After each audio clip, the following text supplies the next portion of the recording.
students, we are going to continue the chapter of class 6, lesson number 10, living organisms and their surroundings. In the previous class, we saw the components which are existing on earth. We saw naturally existing environmental components, whereas the human-made components also, right? So today we are going to see which are naturally existing component on the earth. In that we saw one is biotic component and other one is abiotic component. The living components which are present on the earth, it means the living organisms which are present on the earth, they are categorized under biotic components. Whereas the non-living components present on the earth like air, water, soil, etc. these are categorized under abiotic components. Today we are going to see what are biotic components, okay, as well as we are going to see how these biotic components are interacting with the environment or how they are interacting with each other. So let's start. Biotic components. Basically, biotic components are categorized into three types or three groups. Number 1, producer. Number 2, consumer. Number 3, decomposer. So let's see each one. Producers. Producers, the green plants. Basically, the green plants which are existing on the earth, those plants are able to make their own food with the help of photosynthesis process. What is photosynthesis? Photo means light and synthesis means preparation of food. So green plants are able to prepare their own food with the help of process called photosynthesis. And the factors which are needed for this process are the carbon dioxide which is present in the air, the water which is present inside the soil, which is trapped or absorbed by the roots, and the sunlight. As we all know, the universal source of light on the earth is sunlight. So the green plants, they have a pigment called chlorophyll in their leaves, which is able to synthesize food with the help of process photosynthesis by using carbon dioxide, water and sunlight. Thus, all the green plants which are able to prepare their own food, which are existing on the earth, those plants are called producers. As they are living component, therefore they come under the category biotic components. As well as they are also called as autotroph. The word itself says auto means self and trophs means food. Those organisms which are able to obtain the nutrition within their body, those organisms are called autotrophs. And the only example is green plants. Let's shift to the another component of biotic component of the ecosystem or environment, that is consumers. The word itself says consume, consumption, matlab lena. So some organisms directly or indirectly depend on plants for their food needs. What are consumers then? There are some organisms present on the earth which are directly dependent on plants for their food need, whereas some are indirectly dependent on plants for their food need. Such organisms comes under the category that is consumer, because they are consuming other things or other ones. They are not preparing their own food within their body. They are taking the nutrition, they are obtaining the food from other organisms, and that is why they are called consumers. Such organisms are consumer. Consumers are basically categorized into two groups, that is primary consumer and secondary consumer. So let's see which organisms comes under the primary consumer. So basically all the herbivore animals which are present on the earth. Now the meaning of herbivore is the animals which depend upon plants for their food need. Such a kind of animal is called herbivore animal. So all the herbivore animals which are present on the earth, they come under the category that is primary consumer, which are directly dependent on plants for their food need. So as I said earlier कि ऐसे organisms जो directly या indirectly dependent होते हैं plants पे, उन्हें हम consumer कहते हैं. So directly dependent है, that is herbivore animals For example, deer or a cow. So these two organisms are completely dependent on plants for their food need. Whereas the second category of consumer is secondary consumer. So secondary consumer are the organisms which are eating herbivore animal.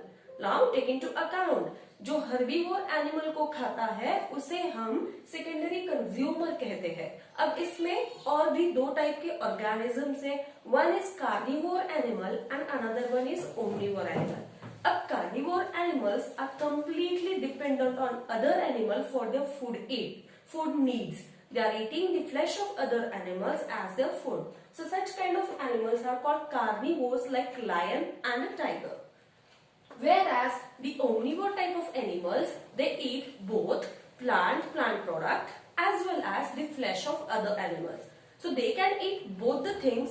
That is why they come under the category that is omnivores. But the main thing is that the carnivore and an omnivore animal togetherly they are called as secondary consumers, and they are indirectly dependent on the plants for their food need. I'll give an example. A deer is eating a grass and the same deer is eaten by the lion. Definitely, what the primary consumer is there? Deer. So deer is directly dependent on the grass for its food need. But the deer is eaten by the lion, so lion is indirectly dependent on the grass for its food need. Right? So consumers of two types, primary consumers including herbivorous animals like cow and a deer, and secondary consumers, basically they are carnivores and omnivores, and examples of carnivores are lion and tiger, whereas the example of omnivore is the bear. Right? Now let's shift to the third category of biotic component, that is decomposers. Okay, last but not the least, decomposers including bacteria and fungi are very small organisms that cannot be seen with the naked eye. The thing is that the bacteria and fungi, they are said to be decomposer, while we'll see later words. But the bacteria and fungi are very microscopic. We cannot see them with the naked eyes, and therefore they are called as microorganisms. Bacteria and fungi feed on dead remains of plants and animals. What they do? They obtain the nutrition from dead bodies or dead remains of plants and animals.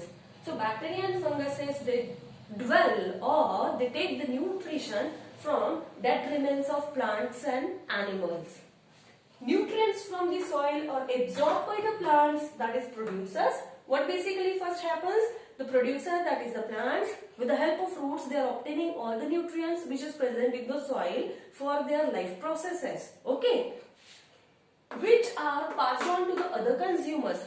Which is passed on to other consumer. Now, the nutrients which are absorbed by the plants with the help of roots, they are using for different life processes like photosynthesis and all, and they prepare their own food. They bear some flowers, they bear some fruits. Okay, they have some leaves.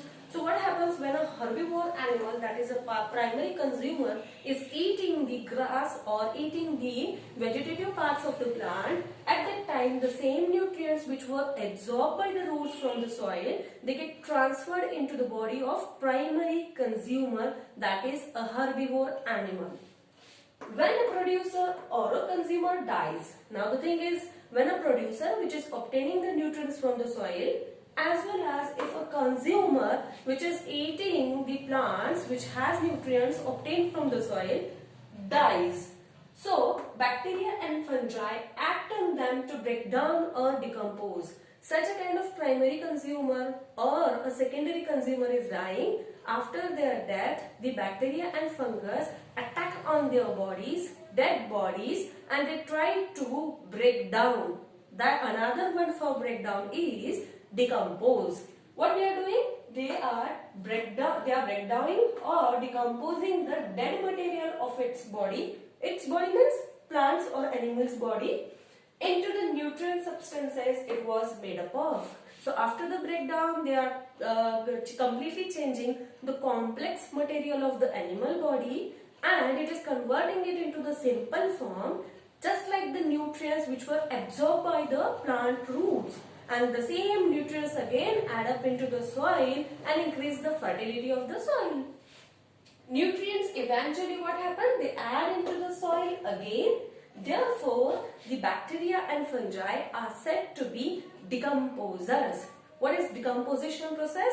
In the decomposition process, the bacteria and fungus attack on the plant remains or the animal remains, that is the dead remains, and they try to convert the organic matter into the simple inorganic nutrients which add up into the soil and increase the fertility of the soil.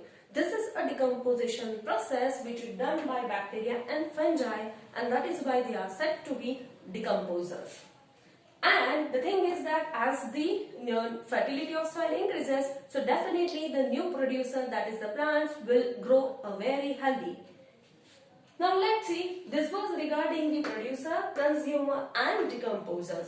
All together forms the biotic components of the natural environment existing on earth. Now let's see the interactions among biotic components. Now we all know the primary consumers, secondary consumers and the decomposers, how they are interacting with each other. It includes all the plants, it includes all the type of animals present on the earth. Now what is the interaction between them? Let's see. Animals depend on plants. Animals are dependent on plants. All the animals which are present on the earth, they are dependent on plants. As I said earlier, if it is herbivore animal, it is directly dependent. If it is a secondary consumer like a carnivore or a omnivore, it is indirectly dependent. Okay, so animals depend on plants. Why they are dependent? Because they obtain the food from the plants. Another one is they need the oxygen for respiration process, and the plants are the basic sources which are giving out oxygen into the environment or atmosphere. So we obtain the oxygen from where? That is from the plants. And the shelter, as we all know, different types of animals are obtaining the shelter with the help of these plants. Now what about the humans then? Humans also get some kind of extra things from the plant body, that is some kind of medicines, spices, wood, timber, jute, cotton, etc. So variety of cheeses, variety of things which are available in the market or a human is producing, that are obtained from the plants. Even the farmer do cultivation and the same grains we are using as a food material. So the humans are not the exception. Humans are also taking the advantage of the plants which are existing on earth. So this is the interaction between the animals and the plants. Animals are getting benefit from the plants for the survival. Now let's see how the plants are dependent on animals.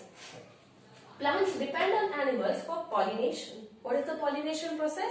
The transfer of pollen grain from one flower to another flower. Okay, so this is what the pollination process. In order that a flower should undergo a reproduction process, before that the pollen grain should be transferred from the male flower to the female flower, and then only the reproduction will occur. So the plants are dependent on animals for pollination process. There are various agents, those are called as pollinating agents, which are helping this process, like the human beings or the bees or the honeybees. They are helping, or the birds. These are some kind of animals which are helping the pollen grains to transfer from one flower to another flower. Carbon dioxide. Plants depend on animals for carbon dioxide. As I said earlier, the producers, that is the green plants, require carbon dioxide for what? That is for photosynthesis process. So where from this carbon dioxide is coming into the atmosphere? This is obtained from the animals. During respiration process, the animals are inhaling oxygen and exhaling carbon dioxide. So they are giving out carbon dioxide into the atmosphere, and the same carbon dioxide is used by the plants for photosynthesis process. What another thing is dispersal of seeds. Now what is dispersal of seeds? Dispersal का मतलब होता है scattering or spreading. So scattering or spreading of seeds is also done by the animals. Basically it is done by the animals. So these are the things on which the plants are dependent on animals. Pollination and dispersal of seeds help in reproduction. As I said earlier कि reproduction होने के लिए pollination की बहुत ज़्यादा आवश्यकता होती है. जब पोलन ग्रेन मेल फ्लावर से फीमेल फ्लावर के स्टिग्मा में जाके स्टिक होते हैं, तभी जाके रिप्रोडक्शन कंप्लीट होकर उस प्लांट बॉडी का फ्रूट तैयार होता है, right? So, after the production of fruit, the seeds are developed, then the scattering or dispersal of seeds will take place, and the same seed, when they will disperse and when they will come in contact with the soil and proper conditions or favorable conditions like the sunlight, proper amount of water and the nutrients in the soil, they will germinate and will produce a new plant of its parent type. This is what a reproduction process. So, pollination and dispersal of seeds help in reproduction process, and which is eventually helped by the animals. So animal excreta and dead remains add nutrients to the soil, which act as a manure, which help in growth of the plant. As I said earlier in the decomposer concept, when the bacteria and funguses are attacking the dead remains of plants and animals. Now here in case we are talking about how the plants are dependent on animals. So if an animal is dead, at that time the bacteria and fungus attack them, they break down their body, they convert into the simple form, that is the nutrients, the same nutrients which were obtained from the root, which are obtained from the soil. After adding these nutrients into the soil, the fertility of the soil increases. It means that the dead remains of animal act as a manure, so that the plants which are growing in that area will grow very properly and a very healthy manner.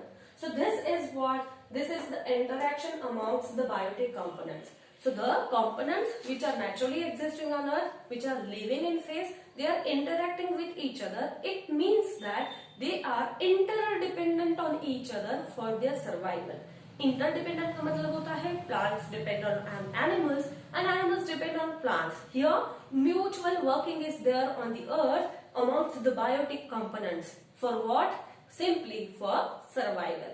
In the next class, we'll proceed with the next point. For time being, bye everyone.